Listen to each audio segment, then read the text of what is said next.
హరే కృష్ణ. అందరికీ దండవత్ ప్రణామ్. మనము ఇవాళ భగవద్గీత క్లాసు స్టార్ట్ చేసుకోబోయే ముందు ప్రణామ మంత్రాలతో మొదలు పెట్టుకుందాము. ఓం అజ్ఞానతిమిరాంధస్య జ్ఞానాంజనశలాకయ చక్షురున్మిళితం येन తస్మై శ్రీ గురవే నమః. నమ ఓం విష్ణుపాదాయ కృష్ణప్రేష్ఠాయ భూతలే శ్రీమతే భక్తివేదాంత స్వామిన్ ఇతి నామినే. నమస్తే సారస్వతే దేవే గౌరవాణి ప్రచారిణే నిర్విశేష శూన్యవాది పాశ్చాత్య దేశతారిణే. జై శ్రీ కృష్ణ చైతన్య ప్రభు నిత్యానంద శ్రీ అద్వైత గదాధర శ్రీవాసాది గౌరభక్త వృంద. హరే కృష్ణ హరే కృష్ణ కృష్ణ కృష్ణ హరే హరే హరే రామ హరే రామ రామ రామ హరే హరే. హరే కృష్ణ డియర్ డివోటీస్, అందరికీ దండవత్ ప్రణామ్. మనము ఇవాళ 4వ అధ్యాయంలో 40వ శ్లోకాన్ని మనము చర్చించుకోబోతున్నాము. మొన్నటి శ్లోకంలో 39వ శ్లోకం లోపల మనకు భగవంతుడు ఏం చెప్పాడంటే, శ్రద్ధావంతుడైన ఒక భక్తుడు ఇంద్రియాలను నియమించి అట్టి ఆధ్యాత్మిక జ్ఞానమును పొందుటకు ఎలా అర్హుడవుతాడు అనేది మనము 39వ శ్లోకం లోపల చర్చించుకున్నాము. ఇంకా ఏం చర్చించుకున్నాము అంటే, శ్రీకృష్ణుని ఎడ శ్రద్ధను కలిగి ఇంద్రియ నియమమును పాటించేవాడు కృష్ణ భక్తి రసభావన జ్ఞానమునందు పూర్ణత్వమును ఏమాత్రము కూడా జాగులేక సులభముగా పొందగలడు అనేది మనము తెలుసుకున్నాము. అంటే ఒక శ్రద్ధావంతుడైన వాడు భక్తి మార్గం లోపల ఉంటే కనుక ఎలా పురోగతి చెందుతాడు, ఎలా పరమశాంతిని పొందుతాడు అనేది మనము 39వ శ్లోకం లోపల చర్చించుకున్నాము. మరి ఇవాళటి శ్లోకంలో 40వ శ్లోకం లోపల ఏం చర్చించుకుంటున్నామో ముందుగా మనము శ్లోకాన్ని చదువుకొని పఠించి చర్చించుకుందాము. అజ్ఞశ్చాశ్రద్ధదానశ్చ సంశయాత్మా వినశ్యతి నాయం లోకోస్తి న పరో న సుఖం సంశయాత్మనః. శాస్త్రములను సంకించు అజ్ఞానులు మరియు శ్రద్ధారహితులు భగవద్జ్ఞానమును పొందజాలక పతనము చెందుదురు. సంశయాత్ములైన వారికి ఈ లోకమున కానీ పరలోకమున కానీ సుఖము శాంతి ఉండదు. ఇక్కడ శ్రీకృష్ణ భగవానుడు చాలా చక్కగా వివరించి మనకు చెప్పారు. అయితే భగవంతుడు మొట్టమొదటగా మనల్ని ఈ భౌతిక జగత్తు లోపల, ఈ భౌతిక జగత్తును సృష్టి చేసి మనల్ని ఈ సృష్టిలో పడవేశాడు భగవంతుడు. అంటే సృష్టి చేసింది బ్రహ్మనే, కానీ భగవంతుడు ఆ తెలివితేటలు బ్రహ్మకు ఇచ్చాడు. ఇదంతా కూడా శ్రీకృష్ణ భగవానుని యొక్క లీలనే అని ఇక్కడ మనము చెప్పుకోవాలి. అయితే మరి దానితో పాటు భగవంతుడు మనకు సృష్టితో పాటు ఏమి ఇచ్చాడండి అంటే వేదాలు మరియు శాస్త్రాలు కూడా ఇచ్చాడు. ఎందుకు అలాగా ఇచ్చాడు? ఊరికినే సింపుల్గా మనల్ని సృష్టి చేసి భగవంతుడు మనల్ని భూలోకం లోపల పడవేయచ్చు కదా అంటే, ఏం చెప్తున్నాడంటే భగవంతుడు, మీరు కోరుకున్నారు కాబట్టి మీ ఇష్టం వచ్చినట్టుగా మీరు బ్రతకండి. ఎందుకు అంటే నాకు అన్యంగా మీరు వెళ్ళి భూలోకం లోపల మీరు బ్రతకాలనుకుంటున్నారు కాబట్టి, ఎంజాయ్ చేయాలనుకుంటున్నారు కాబట్టి మిమ్మల్ని ఈ సృష్టి లోపల పడవేశాను. అలాగే దీనితో పాటు కూడా శాస్త్రాన్ని, వేదాలను కూడా నేను ఇచ్చాను అని చెప్పేసి భగవంతుడు చెప్తున్నారు. మరి ఎందుకు ఇచ్చారు ఈ శాస్త్రజ్ఞానాన్ని భగవంతుడు? ఈ సృష్టితో పాటు మనకు ఎందుకు ఇచ్చారు అని అంటే, ఈ సృష్టితో పాటు ఇది ఒక భాండాగారం లాంటిది.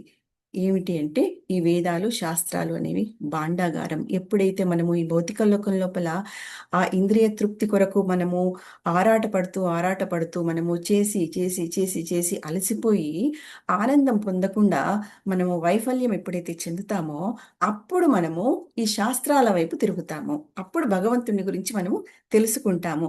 అందుకని చెప్పి ఈ సృష్టితో పాటుగా శాస్త్రాలను, వేదాలను కూడా మనకు భగవంతుడు ఇచ్చాడు. అలాగా మనం ఏమనుకుంటాము, ఈ సృష్టి లోపల మనల్ని భగవంతుడు పడవేశాడు కదా, భగవంతునికి అన్యంగా ఉన్నాం కదా మనము. అయితే ఎలా ఎంజాయ్ చేయాలి, ఎలా మనము కంట్రోలర్ అవ్వాలి, ఎలా అందరినీ నియమించాలి, ఎలా ఆనందాన్ని పొందాలి అని ఒక ఆలోచన వస్తుంది ఒక వ్యక్తికి. మనలాంటి జీవులకు. మరి భగవంతుడు ఎందుకు ఇచ్చాడు శాస్త్రాలు అని అంటే కనుక, మనం ఇలాగ ఎంజాయ్ చేసి చేసి చేసి చేసి చేసి వి- ఒక రకమైన విరక్తి పుట్టిపోతుంది. ఎలాగ అంటే ఒక ఫ్రస్ట్రేషన్ వచ్చేస్తుంది, నిరాశ, వైఫల్యము ఇవన్నీ వచ్చేస్తాయి. ఆనందం కాదు కదా, ప్రశాంతత కూడా మనకు రాదు. అలాంటి సమయం లోపల ఏమనుకుంటాడంటే కనుక, అసలు ఏమిటి, నేనేం చేస్తున్నాను, నేనెందుకు ఇలా ప్రాకులాడుతున్నాను, ఈ భౌతిక సుఖాల కొరకు, ఈ ఇంద్రియ తృప్తి కొరకు నేను ఎందుకు పాకులాడుతున్నాను అని చెప్పేసి అనుకుని, అప్పుడు ఎప్పుడైతే శాస్త్రాల వైపు, భగవంతుని వైపు తిరుగుతాడో అప్పుడు నిజమైన ఆనందం వస్తుంది అని ఇక్కడ భగవంతుడు చాలా చక్కగా చెప్తున్నాడు. మరి భౌతిక జగమంతా ఏమిటండి? భౌతికమంతా కూడా ఫాల్స్ ఎంజాయ్మెంట్. అదంతా కూడా ఎంత చేసినా కూడా మనకు ఆనందము అనేది, సంతోషము, తృప్తి, శాంతి అనేది మనకు కలగదు. ఎంత చేసినా కూడా ఒక చుక్కంత ఆనందం మాత్రమే మనకు వస్తుంది. ఆ చుక్కంత ఆనందం వస్తుంది, కానీ మనం ఏమనుకుంటాము, మనకు సముద్రమంత ఆనందం కావాలనే కోరిక ఉంటుంది. కానీ నాకు చుక్కంతే వస్తుంది కదా, మరి నేనేం చేయాలి అని చెప్పి అలా అనుకున్నప్పుడు, అలాంటి పరిస్థితుల్లో అలా భగవంతుని సేవ వైపు మనము తిరగాలి. భౌతికం వైపు నాకు ఆనందం లేదు, భగవంతుని సేవలోనే నాకు ఆనందము, తృప్తి, శాంతి ఉన్నాయి అని తెలుసుకోవాలి. మరి కొందరు ఏం చేస్తారండి, ఇవన్నీ కూడా నమ్ముతారా అంటే నమ్మరు కదా. మరి భగవద్గీత అనేది చాలా ముఖ్యమైన గ్రంథము, చాలా ముఖ్యమైన శాస్త్రము. చాలా మందికి శాస్త్రాల లోపల విశ్వాసం ఉండదు. కొంతమందికి ఎలాగా అంటే, నేను ఎందుకు నమ్మాలి భగవంతుణ్ణి, నా సాయశక్తులా నేను కష్టపడి నేను సంపాదించుకున్నాను, నేను కష్టపడుతున్నాను, నేను డబ్బులు సంపాదించుకుంటున్నాను, నా ప్రాపర్టీని అంతా కూడా నేను సేవ్ చేసుకుంటున్నాను కదా, ఇందులోపల భగవంతుని ప్రమేయం ఏముంది అని చెప్పేసి అనుకుంటారు. అయితే దాంతోపాటు శాస్త్రాలను కూడా వారు నమ్మరు. నమ్మకుండా వారి తెలివితో ఏం చేస్తారంటే సొంతంగా కనుక్కుంటూ ఉంటారు, సొంతంగా గ్రంథాలను రచిస్తూ ఉంటారు. ఇది ఇలాగ చేయాలి, అలాగ చేయాలి అని చెప్పేసి అనుకుంటూ ఉంటారు. కానీ మనిషి ఎలా అండి, ఒక మనిషి లోపాలతో కూడుకున్న జీవితం ఉంటుంది, అసంపూర్ణమైన ఇంద్రియాలు ఉంటాయి. మరి ఒక మనిషి సొంతంగా చేసుకున్న వాటికి ఎలా లోపాలు ఉంటాయంటే కనుక, ఆ యొక్క మనిషి భ్రమలో బతుకుతుంటాడు, తర్వాత తప్పులు చేస్తూ ఉంటాడు, అబద్ధాలు చెప్తూ ఉంటాడు, అసంపూర్ణమైన ఇంద్రియాలు ఉంటాయి. కాబట్టి ఒక వ్యక్తి ఫలానా పని చేయాలి, నేను ఇది కనుక్కొని నేను ఇలాంటి గ్రంథాన్ని వ్రాయాలి అని అంటే కనుక, ఆ వ్యక్తికి ఒక పరిపూర్ణత వస్తుందా అండి అని అంటే, పరిపూర్ణత అనేది ఎప్పటికీ కూడా రాదు. ఎలాగా? ఎందుకు అంటే కనుక, గురు పరంపరగా వచ్చిన శాస్త్రాలను అతను వినడం లేదు, పఠించడం లేదు, శ్రద్ధగా వాటిని పఠించడం లేదు, తర్వాత నమ్మడం లేదు, విశ్వాసం అనేది చూపించడం లేదు. వాటిపైన విశ్వాసం చూపించకపోగా సందేహాన్ని వ్యక్తం చేస్తున్నాడు. అలాగా అతను ఎప్పటికీ కూడా పరిపూర్ణత అనేది సాధించలేడు. ఎలాగ సాధించలేడు అని అంటే, ఒక చిన్న పిల్లవాడు ఉంటాడు. ఆ పిల్లవాడు తన తండ్రి గురించి తెలుసుకోవాలి అని అనుకుంటాడు.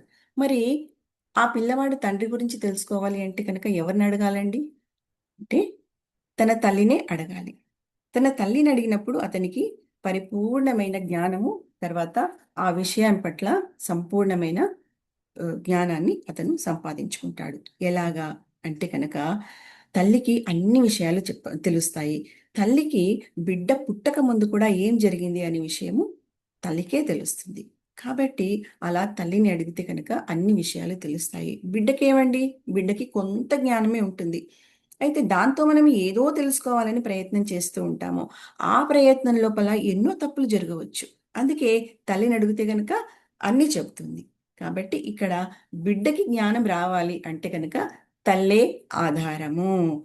అలాగే భగవంతుడి గురించి మనము తెలుసుకోవాలనుకున్నప్పుడు ఏమిటి ఆధారము అంటే శాస్త్రాలే ఆధారము. మరి శాస్త్రాలపై, భగవంతుడిపై సందేహం ఉన్న వారికి ఎటువంటి ప్రాప్తి కలుగుతుంది అనేది మనం ఇక్కడ చక్కగా తెలుసుకుందాము. ఎలాగా అంటే కనుక, శ్రవణం చేస్తారు, శాస్త్రాలను చదువుతారు, కానీ వాటిపై శ్రద్ధ ఉండదు. విన్నాము, తెలుసుకున్నాము, వదిలేశాము అని చెప్పేసి అనుకుంటూ ఉంటారు. వాళ్ళు ఎంత భక్తి లోపల అభివృద్ధి చెందినా కూడా వ్యర్థమే.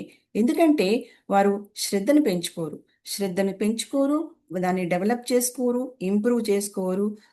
విశ్వాసం అనేది ఉండనే ఉండదు వారికి. సంశయాత్మకంగా ఉంటారు. అయితే ఇక్కడ మనము ఒక 3 రకాల వ్యక్తుల గురించి తెలుసుకుందాము. 3 రకాల వ్యక్తులు ఎలా ఉంటారంటే, ఒక వ్యక్తికి కొందరు వ్యక్తులు ఎలా ఉంటారంటే ఏమీ తెలియకుండా ఉంటారు. అంటే వారికి భగవంతుడి గురించి తెలవదు. శాస్త్రాల గురించి కూడా తెలవదు. ఎలా భక్తి చేయాలి? ఎలా శాస్త్ర పఠనం చేయాలి? అనేది కూడా వారికి తెలీదు. అలాంటి వాళ్ళు మూఢుడితో సమానము. అంటే పశువుతో సమానము. మూఢుడు అంటారు అలాంటి వాళ్ళని. మరి ఇంకొక రకమైన వ్యక్తులు ఎలా ఉంటారు కొందరు అంటే కొంతవరకు తెలుసుకుంటారు. శాస్త్రాలని, భగవంతుడిని కొంతవరకు తెలుసుకుంటారు. కానీ శ్రద్ధను చూపించరు. ఇలాంటి వారు ఆ పైవాడి కంటే కాస్తంత బెటరు. కొద్దిగా బెటరు. అయితే మూడవ మూడవ వ్యక్తి, మూడవ రకానికి చెందిన వారు ఎలా ఉంటారంటే అన్నీ నేర్చుకుంటారు, అన్నీ చదువుతారు, భగవంతుడి గురించి తెలుసుకుంటారు, శాస్త్రాల పఠనము చేస్తారు, శ్రద్ధగా అన్ని కూడా వింటారు. శ్రద్ధ కూడా ఉంది. కానీ ఇవన్నింటితో పాటు సందేహం కూడా ఉంటుంది వారికి. సంశయాత్మకంగా ఉంటారు. ఇలాంటి వాళ్ళని మూర్ఖులు అని అంటారు. ఈ పై ఇద్దరి కన్నా కూడా ఇలాంటి వ్యక్తులు మూర్ఖులు అని చెప్పి ఇక్కడ చెప్తున్నారు. అలాంటి వాళ్ళు వ్యర్థమైన జీవులు అని చెప్పేసి ఇక్కడ భగవంతుడు మనకు చెప్తున్నాడు. ఎందుకంటే శాస్త్రాన్ని చదివాడు ఆ వ్యక్తి. దానిని అనుష్ఠించడానికి శ్రద్ధను కూడా కలిగి ఉన్నాడు. దానితో పాటు సందేహస్తుడుగా ఉన్నాడు. అందుకని చెప్పి అటువంటి సందేహం కలిగి ఉండడం వల్ల శాస్త్రాలపైన, భగవంతుడిపైన ఇలాంటి సందేహం కలిగి ఉండడం వల్ల అలాంటి వాడికి ఈ లోకంలోనూ తర్వాత పరలోకంలోనూ సుఖం కానీ శాంతి కానీ ఉండదు. ఎందుకంటే ఇదివరకు చేసినవన్నీ కూడా ఏదో ఒక రోజు వదిలేస్తాడు అతను. ఎందుకు ఎందుకు వదిలేస్తాడు అంటే కనుక సందేహము అనేది ఒక పీడిస్తూ ఉంటుందన్నమాట. ఆ సందేహం వల్ల ముందుకు వెళ్ళలేడు. ముందుకు వెళ్ళకుండా అవన్నీ కూడా వదిలేసి అతను మళ్ళీ భౌతికంగా పతనమైపోతాడు. కానీ అలాంటి వ్యక్తులు ఎలా ఉంటారంటే భగవంతునికి శరణాగతి కూడా అవుతారు. ఫుల్ టైం భక్తి కూడా చేస్తారు. కానీ సందేహిస్తూ ఉంటారు. ఎలాగా అంటే ఈ సాధన చేస్తే నాకు తప్పకుండా ఫలితం వస్తుందా అని అనుకుంటారు. ఇంకా వస్తుందో రాదో, రాకుంటే ఏం చేయాలి? నా సమయం అంతా కూడా నేను వ్యర్థం చేసుకున్నట్టే కదా. భగవంతుని సేవ లోపల భగవంతునికి సేవ చేసి శాస్త్ర పఠనం చేసి వాటిని చదివి ఇదంతా చేసి నేనంతా కూడా నా టైం అంత సమయాన్నంతా కూడా నేను వృధా చేసుకున్న వాడిని అవుతానో ఏమో అన్నట్టుగా ఒక సందేహం అని ఉంటుందన్నమాట. అలాంటి వాడు భక్తి లోపల మాధుర్యాన్ని ఎంత శరణాగతి అయినాక కూడా భగవంతుడికి మాధుర్యాన్ని మాత్రము అనుభవించలేడు అని ఇక్కడ ప్రభుపాదుల వారు కూడా చాలా చక్కగా చెప్తున్నారు. అటువంటి వారికి ఆ సాధన నుంచి ఎటువంటి సుఖము కానీ, ఆనందం కానీ, శాంతి కానీ ఉండదు అని చెప్పి ఇక్కడ చెప్తున్నారు. మరి ఇటువంటి సందేహస్తులకు ఆధ్యాత్మిక రంగం లోపల ఎటువంటి స్థానం కూడా లేదు అని చెప్పి చెప్తున్నారు. కనుక ఎప్పుడు కూడా ఒక విషయము అందరూ కూడా తెలుసుకోవాలి. ఏమిటి అంటే కనుక ప్రతి ఒక్కరు కూడా శాస్త్రాలను గురు పరంపరగా పరంపరానుగతంగా వస్తున్న ఆచార్యుల అడుగుజాడలను అనుసరిస్తూ ఆధ్యాత్మిక జీవితం లోపల విజయం సాధించాలి అని చెప్పి ఇక్కడ చెప్తున్నారు. ఎలాగా అంటే ఇప్పుడు మనము ఒక విత్తనము, ఒక బీజం ఉంటుంది. ఆ బీజాన్ని మనము భక్తిలో నాటుతాము. సపోజ్ భక్తి లోపల నాటుతాము. దానిని చక్కగా దాన్ని నాటాక ఏం చేస్తామండి? చక్కగా నీరు పోస్తాము. సూర్య కాంతి రావాలి, దానికి వెలుతురు రావాలి ఆ బీజము మొలకెత్తడానికి. అలా వచ్చేలా చేసి దాని చుట్టూ కూడా పిచ్చి మొక్కలన్నీ పెరగకుండా మనము పోషణ ఇస్తున్నాము. పోషణ ఇస్తున్నప్పుడు ఏమవుతుంది? ఆ మొక్క చక్కగా పెరిగి వృక్షం దాకా పెరుగుతుంది. వృక్షం దాకా పెరిగి ఏమవుతుంది? మనకు పళ్ళనివ్వటం జరుగుతుంది కదండి. అలాగే మన జీవితం లోపల కూడా గురువుల యొక్క కృప ఉంటే ఈ భక్తి బీజం అనేది మనకు దొరుకుతుంది. దానికి ఏం కావాలండి అంటే శ్రద్ధ అనేది కావాలి. సంశయం అనేది ఉండకూడదు. సంపూర్ణమైన విశ్వాసం అనేది ఉండాలి అని ఇక్కడ చెప్తున్నారు. అయితే అటువంటి భక్తి బీజం అనేది దొరుకుతుంది కదా మనకు. దానిని చక్కగా పెంచుతాము, పోషిస్తాము. ఒక లతలాగా మనం దాన్ని అది పెరుగుతుంది. ఒక చిన్న తీగలాగా లతలాగా పెరుగుతుంది. అది భక్తి లత. ఆ భక్తి లతతోని మనము గోలోకధామం దాకా వెళ్ళవచ్చు అని చెప్పేసి ఇక్కడ భగవంతుడు చాలా చక్కగా అర్జునుడికి చెప్తూ ఉన్నారు. అదంతా కూడా మనకు వర్తిస్తుంది. అరే అయితే మరి అలాంటి భక్తులతను మనము చాలా జాగ్రత్తగా చూసుకోవాలి కదండి. దానిని లేకపోతే అదేమైపోతుంది, దానికి సపోర్ట్ లేకపోతే పడిపోతుంది. పడిపోతే మనము ఏమైపోతాము, జీవితంలో పతనమైపోతాము, భౌతికంగా పతనమైపోతాము. అలా ఎలా పతనమైపోతాము అంటే, దొరికిందిలే మనకు, ఆ బీజం దొరికింది, మనం నాటాము, అది పెరిగింది. కానీ అంత సిన్సియర్‌గా మనం దాన్ని కాపాడుకోవడం లేదు. ఎందుకు అంటే, వాళ్ళకి ఒక సందేహం అనేది ఉంటుంది. ఏమిటి అంటే, భక్తి ఒకటేనా మన జీవితంలో ఉండేది? ఎన్నో సమస్యలున్నాయి, ఎన్నో బరువులున్నాయి, ఎన్నో బాధ్యతలున్నాయి అని చెప్పి అనుకుంటూ ఉంటారు. మరి ఇవన్నీ కూడా ఎలా పోతాయి అనేది వాళ్ళకు ఆ విషయము కొద్దిగా శ్రద్ధ పెడితే గనక, కొంచెం ఎఫర్ట్ పెడితే గనక వాళ్ళు అర్థం చేసుకుంటారు. ఎప్పుడైతే భగవంతుని వైపు తిరుగుతారో అటువంటి బరువులు, సమస్యలు, బాధ్యతలు, దుఃఖాలు, అశాంతి అనేవి అన్నీ కూడా తొలగిపోతాయి అని తొలగిపోతాయి అంటే గనక అవన్నీ మనం ఏం చేస్తామండి? భక్తిలో వచ్చే ముందు అవన్నీ ఒక పెద్ద కొండలాగా మనకు కనిపిస్తాయి. ఎప్పుడైతే మనం భక్తి వైపు తిరుగుతామో అవన్నీ మన కాలి దగ్గర ఒక చిన్న మట్టి రేణువు ఏదైతే ఉంటుందో అంత చిన్నగా మనకు అవి కనిపిస్తాయి. అంటే అవి సమస్యలే కావు. సమస్యలాగా మనకు అది కనపడదు. అలాగా మనము భక్తి లోపల ఇక్కడ శ్రద్ధగా భక్తిని చేయాలి అని చెప్పి చెప్తున్నారు.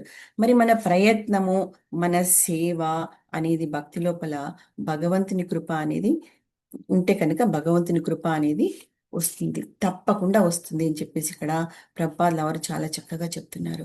ఇంకా భగవంతుడు ఆయనకు ఉన్న దూరాన్ని తగ్గిస్తాడు అని చెప్తున్నారు. ఎలాగా అంటే కనుక మనము భక్తిలో ఉండి భగవంతుని ఆశ్రయాన్ని పొంది ఒక్క అడుగు మనము ముందుకు వేస్తే కనుక భగవంతుడు మన కొరకు 100 అడుగులు వేస్తాడండి. అంటే మన అడుగు ఎంత ఉంటుందండి? మన అడుగు మహా అంటే ఇంత ఉంటుంది. అంతే కదండి. మరి భగవంతుని అడుగు ఎంత ఉంటుంది? అంటే వామనమూర్తి ఒక్క ఒక్క అడుగుతో ముల్లోకాలను కొలుస్తాడు. ఆ అడుగనేది ముల్లోకాలను కొలుస్తుంది. అలాగా మనకు భగవంతుడు చక్కటి ఆశ్రయాన్ని మనకు కల్పిస్తాడు. ఎప్పుడు అంటే భగవంతుని వైపు తిరిగి శ్రద్ధగా మనము సాధన చేసి విశ్వాసంతో కలిగి ఉంటే తప్పకుండా మనకు ఆశ్రయాన్ని భగవంతుడు కల్పిస్తాడు. అంటే మనము ఇప్పుడు భగవంతుని ఆశ్రయం లోపల ఉన్నాము. ఇంకా ఏం చేయాలి? మనం కొంచెం ఎఫర్ట్ పెట్టాలి. కొద్దిగా సాధన చేయాలి. కొంచెం సిన్సియర్‌గా చేయాలి. పెట్టి అలా చేసి భక్తి లోపల ముందడుగు వేస్తే భగవంతుడు ఏం చేస్తాడండి? ఆ దూరాన్ని తగ్గించేస్తాడు. దానికి ఏం కావాలి?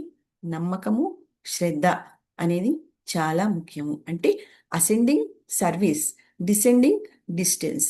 అంటే ఏమిటి? మనము ఎంత సేవ చేస్తే కనుక భగవంతుడు భగవంతునికి మనకు ఉన్న దూరాన్ని భగవంతుడు తగ్గించేస్తాడు అని చెప్పి ఇక్కడ చెప్తున్నారు. మరి ఈ భౌతికంగా మనము ఏదైనా మాట్లాడుకున్నా కూడా, చేసినా కూడా ఆహ్, ఎలా ఉంటాయండి? ఇప్పుడు సపోజు ఎవరైనా ఒకళ్ళకొకళ్ళు ఒక గ్రూప్‌గా చేసుకొని భౌతికంగా అన్ని మెటీరియల్ మ్యాటర్స్ అన్ని కూడా మాట్లాడుకుంటూ ఉంటారు. అలాంటి వారికి ఏమవుతుందండి అనంటే గనక యాంగ్జైటీస్ ఒస్తాయి, కోపాలొస్తాయి, అసూయలు, ఒకరి గురించి ఒకరు మాట్లాడుకుంటున్నప్పుడు ఎదుటివారి గురించే మనకు అసూయ కలగొచ్చు. ఎదుటివారితోనే మనము మనల్ని మనం కంపారిజన్ చేసుకోవచ్చు. అలాంటప్పుడు ఏమవుతుంది మనకు? లోపల అశాంతి అనేది పెరిగిపోతుంది. మరి ఇలాంటి సమయం లోపల మనము ఒక భగవంతుని గురించి ఒక చిన్న కీర్తన కానీ, భగవంతుని గురించి ఒక కథ కానీ మనం విన్నామనుకోండి, అప్పుడేమవుతుందండి మనకు మనసు లోపల? అంటే మన లోపల ఉన్న యాంగ్జైటీ, ఆ అశాంతి, తర్వాత క్రోధము, అసూయ, ఆ కంపారిజన్ మొత్తం కూడా తుడిచిపెట్టుకొని పోతాయి. అన్నీ పోతాయి. ఎందుకు పోతాయి? కేవలం భగవంతుని కీర్తన విన్నంత మాత్రాననే ఇంత హాయిగా ఎందుకుంటుంది మనకు? అంటే మనమందరం కూడా అనుభవించాము ఇదంతా కూడా. మనకు మనసంతా కూడా అల్లకల్లోలంగా ఉన్నప్పుడు భగవంతుని యొక్క కీర్తన కానీ, ఏదైనా కథ కానీ వింటే గనక మనకు మనసుకు చాలా ప్రశాంతంగా ఉంటుంది కదండీ! అలాగా ఎందుకుంటుంది అని చెప్పేసి ఇక్కడ ఒక క్వెషను. అంటే ఆ కీర్తన, ఆ హాయి అనేది ఎలా ఉంటుందంటే అది డైరెక్ట్‌గా ఆత్మకు తాకుతుంది. ఆత్మకు తాకినప్పుడు మన చెవుల ద్వారా వింటాం కదండి! చెవుల ద్వారా మన ఆత్మకు తాకుతుంది. ఆ భగవంతుని యొక్క కథ ఏదైతే ఉందో, కీర్తన ఏదైతే ఉందో. అయితే మన ఆత్మ ఆనందం అనుభవిస్తున్నప్పుడు ఇంక మనకేం కావాలి చెప్పండి? ఇంక ఏమీ అవసరం లేదు. ఈ భౌతికపరమైన అసౌకర్యాలు ఎన్ని ఉన్నా కూడా మనము దానిని పట్టించుకోము. అంత సీరియస్‌గా కూడా తీసుకోము. ఆత్మ ఈ ఆత్మకు భగవంతుని గురించి వినాలంటే కనుక చాలా చాలా ఇష్టము. భగవంతుని గురించి వినడం అంటే ఆత్మకు ఎలా అండి అంటే ఒక మంచి పోషణ లాంటిది. అంటే మంచి చక్కగా మనము ఒక మొక్కని ఎలాగైతే నీరు పోసి దానికి అన్ని విటమిన్స్ అవన్నీ వేసి ఎలాగ చక్కగా పోషిస్తూ ఉంటామో, దానికి చక్కటి సూర్యరశ్మిని ఇచ్చి ఆహ్, అన్ని కలుపు మొక్కలు లేకుండా ఎలాగైతే దాన్ని కాపాడుకొని చక్కగా ఆ లతను అలాగ పెంచుకుంటామో, ఇలాగ కూడా ఆత్మని మనము ఎప్పటికీ పోషిస్తూ ఉండాలన్నమాట. ఎలా పోషిస్తూ? లేకపోతే వీక్ అయిపోతుంది ఆత్మ. ఆత్మ ఎప్పుడు వీక్ అయిపోతుందో మనస్సు, బుద్ధి అనేది మన స్వాధీనం లోపల ఉండదు. దాని ఇష్టానుసారంగా మనల్ని ఆహ్, భౌతికంలో పతనం చెందేటట్టుగా అది లాక్కొని వెళ్ళిపోతూనే ఉంటుంది. అందుకని చెప్పి మనం ఏం చేయాలి అంటే గనక అదంతా జరగకూడదు అనంటే గనక మన ఆత్మకు మంచి పోషణనివ్వాలి. మంచి పోషణ అంటే గనక భగవద్గీత పఠనం చేయాలి, శ్రవణం చేయాలి, హరినామ జపం చేయాలి, సంకీర్తన చేయాలి, నగర సంకీర్తన చేయాలి, ప్రచారము చేయాలి, భక్తి లోపల ప్రచారం చేయాలి, బుక్ డిస్ట్రిబ్యూషన్ చేయాలి.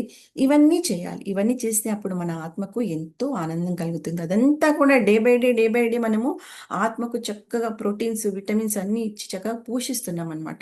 చాలా మంచి స్ట్రెంగ్త్ వస్తుంది ఆత్మకు. అలాగా కొంతమంది ఏం చేస్తారంటే, భగవంతుడు ఇచ్చిన భగవద్గీత పైననే సందేహం వ్యక్తం చేస్తూ ఉంటారు. శాస్త్రాల పైన, భగవంతుడి పైన సందేహం అనేది వ్యక్తం చేస్తూ ఉంటారు. అటువంటి వారికి ఈ లోకంలో కానీ, పరలోకంలో కానీ శాంతి అనేది ఉండదు అని ఇక్కడ చెప్తున్నారు. మరి మనం గుర్తుపెట్టుకోవాల్సింది ఏమిటి అంటే కనుక, లోపాలు లేని శాస్త్రాలు కూడా అంటే శాస్త్రాలకు లోపాలుండవు. ఎందుకు అంటే అపౌరుషేయం. అపౌరుషేయం అనంటే కనుక అవి సూపర్ హ్యూమన్ అన్నమాట. Super human with no defects. అంటే గనక ఎటువంటి లోపాలు కూడా ఉండవు. మనము రచించిన వాటికి ఎన్నో లోపాలు ఉంటాయి. అలాగా ఇక్కడ మనకేం చెప్తున్నారంటే ప్రభుపాదుల వారు ఎటువంటి లోపాలు లేని శాస్త్రాలు కూడా మనము గురు పరంపరలో చదివితేనే సరిగ్గా అర్థమవుతాయి. అప్పుడే మనకు బుద్ధి బలం పెరుగుతుంది. లేదంటే శాస్త్రాల వైపు ఎంత తిరిగినా కూడా, ఎంత చదివినా కూడా ప్రామాణికమైన గురు పరంపర లేకపోతే కనుక అవి మనకు సరైన సరిగ్గా అర్థం కావు. ఆ జ్ఞానాన్ని మనము సరిగ్గా తీసుకోలేము. మనం రిసీవ్ చేసుకోలేము. అంటే ప్రామాణికమైన గురు పరంపర అంటే మనకు 4 సాంప్రదాయాలు ఉన్నాయి కదండీ! గౌడీయ వైష్ణవ సాంప్రదాయము, శ్రీ సాంప్రదాయము, రుద్ర సాంప్రదాయము, కుమార సాంప్రదాయము. ఈ 4 గురు పరంపరల లోపల మనము ఎప్పుడైతే శాస్త్రాలను నేర్చుకుంటామో, అప్పుడే ఆ శాస్త్రాలు మనకు మన ఆత్మకు చేరి మనకు బుద్ధి బలం అనేది పెరుగుతుంది. ఇలాగా శాస్త్రాల నుంచి జ్ఞానం చేసుకుంటే మనకేమవుతుందండి?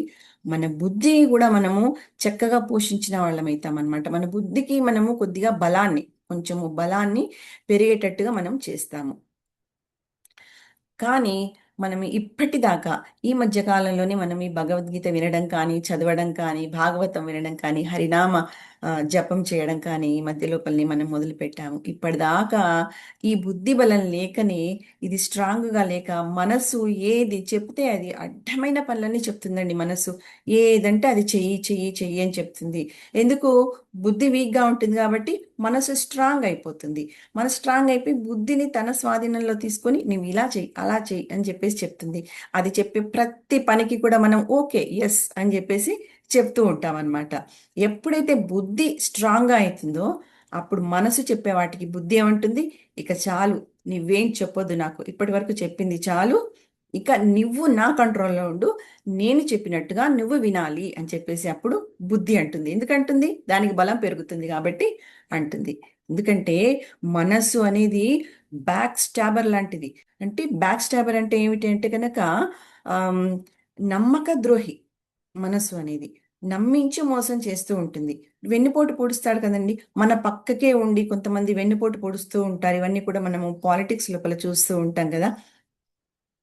అలాగా మనతోనే ఉంటారు అలాంటి వాళ్ళు, కానీ మోసం చేస్తూ ఉంటారు. నమ్మకంగా మాట్లాడుతూ ఉంటారు, కానీ వెనక నుంచి గోతులు తవ్వుతూ ఉంటారు కదండి, పడిపోయేటట్టుగా, మనం పడిపోయేటట్టుగా వాళ్ళు చేస్తూ ఉంటారు.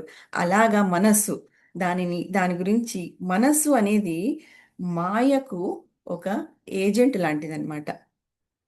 మనమేమనుకుంటాము అజ్ఞానం లోపల, అబ్బా మనస్సు మన గురించి ఎంతగా ఆలోచిస్తుంది, మనసు చెప్పినట్టే విందాము అని చెప్పేసి అని అనుకుంటాము. కానీ ఇక్కడ మనస్సు మాయకు లోబడిపోయి ఉంటుంది. మాయకు ఒక ఏజెంట్ లాంటిదన్నమాట. మాయాదేవి డైరెక్షన్లోనే అది పనిచేస్తుంది. దానిని కంట్రోల్లో పెట్టుకోవాలంటే మనము బుద్ధి బలాన్ని పెంచుకోవాలి. అంటే బుద్ధి బలం ఎలా పెరుగుతుంది? శాస్త్రాలు చదివితేనే మనకు బుద్ధి బలం పెరుగుతుంది. అప్పుడే అది సాధ్యమవుతుంది. వాటిపైన సంశయం ఉంటే బుద్ధి స్ట్రాంగ్గా ఉండదు. అప్పుడు మనం ఏం చేస్తామో మనసు చెప్పినట్లుగానే వింటాము. అప్పుడేమవుతుంది? మనం పతనమైపోతాము, జీవితంలో పతనమైపోతాము. అందుకని శాస్త్రాలపై నమ్మకం లేకుంటే జీవితంలో ఒక హోప్, అంటే ఒక నమ్మకం అనేది ఉండదు. మన జీవితానికే ఒక నమ్మకం ఉండదు. ఎప్పుడు పతనం అయిపోతామో తెలియదు. అంతా కూడా ఆమ్, మన జీవితం ముందర అంతా కూడా ఒక ముళ్ళ కంపలాగా ఉంటుంది. దాన్ని ఎలా దాటుకొని పోవాలి అనేది తెలియదు. ఎప్పుడైతే భక్తి వైపు తిరుగుతామో అదంతా కూడా చక్కగా ఒక పూల బాటలాగా అయిపోతుంది. భగవంతుడు మనకు ఒక చక్కటి పూల బాటను ఏర్పాటు చేస్తాడు. చేసి ఏం చేస్తాడు? ఆ దూరం ఏదైతే ఉందో దానిని కూడా తగ్గించేస్తాడు భగవంతుడు. మనకు అంత చక్కటి ఆశ్రయాన్ని భగవంతుడు కల్పిస్తాడు. ఇవన్నీ చేయని వాళ్ళు ఏం చేస్తారండి? ఇవన్నీ చేయని వాళ్ళు వాళ్ళ వాళ్ళకి ఈ లోకంలో కానీ పరలోకంలో కానీ సుఖము శాంతి అనేది ఉండదు అని ఇక్కడ చక్కగా భగవంతుడు ఈ 4.40 శ్లోకంలో చాలా చక్కగా వివరించి చెప్పారు. హరే కృష్ణ. అందరికీ దండవత్ ప్రణాం. హరే కృష్ణ మాతాజీ, చాలా బాగుంది. హరి బోల్ మాతాజీ, హరి బోల్. చాలా చక్కగా వివరించారు మాతాజీ. హరే కృష్ణ. చాలా బాగుంది క్లాస్. అద్భుతంగా వివరించారు మాతాజీ. థ్యాంక్ యూ మాతాజీ. హరే కృష్ణ. హరే కృష్ణ మాతాజీ. హరే కృష్ణ మాతాజీ. అందరికీ నా క్లాస్ చక్కగా విన్నందుకు చాలా చాలా ధన్యవాదాలు మాతాజీ. ఏవైనా నేను చెప్పిన దాంట్లో ఏమైనా పొరపాట్లు ఉన్నా కూడా మీరు పాయింట్స్ ఏమైనా తక్కువ ఉన్నా కూడా మీరు చక్కగా యాడ్ చేయొచ్చు మాతాజీ. మీకు ఏమైనా నేను చెప్పిన దాంట్లో డౌట్స్ ఉంటే కూడా మీరు అడిగి తెలుసుకోవచ్చు మాతాజీ, క్వశ్చన్స్ వేయచ్చు.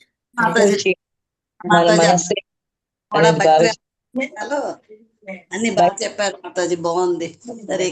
హరే కృష్ణ మాతాజీ. హరి బోల్.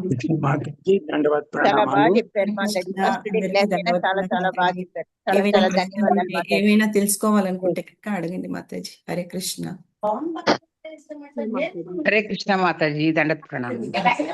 హరే కృష్ణ చూస్తుంది పాప లేకనా వచ్చాను. శాస్త్రాల పట్ల ఎటువంటి సందేహం లేకుండా చెప్పారు మాతాజీ. మన తల్లి గురువు, అలాగే శాస్త్రం కూడా మనకు గురువు. మనం ఏదో తెలుసుకోవాలని మన జీవితం లోపల మనం ప్రాకులాడుతూ ఉంటాం అన్నమాట.